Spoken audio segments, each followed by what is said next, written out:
Good evening. As you can see, it's mostly cloudy in the western counties as rain chances are rolling in from this setup in the northwest just above the Dakotas. We're looking at this low pressure system as it pushes this round of rain further southeast. A quick look at what we're seeing over the last few hours. It's developed mostly in the western counties, the far western corners. So Ironwood, portions of Ontonagon, Berglund Township, and Marinisco. Seeing this rain and along roads like US 2 and M28.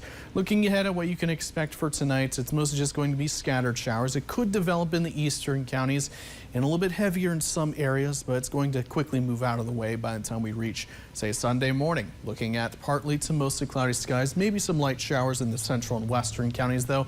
Really nothing too heavy, as we'll see sunnier skies as winds will transition to the north/northeast direction, allowing for clearer skies and cooler air to move into the region. Hazards on this setup really just hovering towards the low to moderate end. Really nothing too out of the ordinary for this setup, as heaviest amounts will be in the far eastern corner. So that's looking at eastern Alger County and portions of Luce County with around a ½ inch, closer to an inch of rain.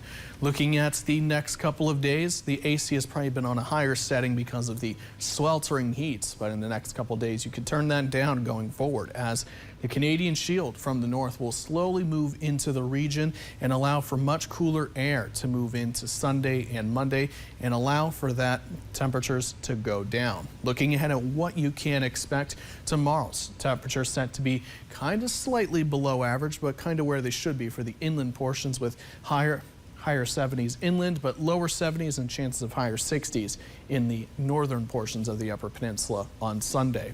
Monday, slightly cooler air as well, even cooler with temperatures set to be in the mid to low 70s for some places and 60s possible as highs in the western portions of the region, and similar conditions going into Tuesday. So this is kind of a nice cooler trend after the very hot temperatures we had. And the good thing is as well, when the air moves in from the north, humidity will also decrease. Set to be mostly in the 50s going forward into next week, so it's going to feel a little bit more comfortable, and when the wind picks up, it's going to feel nice and dry compared to the sweltering heat we've had. Looking ahead at your week, temperatures are going to mostly be in the 70s. Some areas could definitely still see getting closer to the 80s as we get late into this week, as we are keeping our eyes on rain chances for later this week on Thursday and Friday.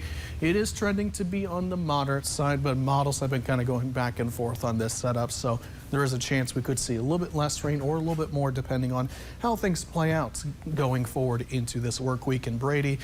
We've had the heat. It's now cooled down a bit. I'm a fan of that. It was a little bit too hot for my liking in some days. Yeah, I don't know about you. I'm excited to get outside and just do stuff and not be coming back home and just being completely sweaty and gross. I mean, that's it's just been humid, but now it's feeling a little bit better out there. Yeah, absolutely. All right, thanks, Cameron.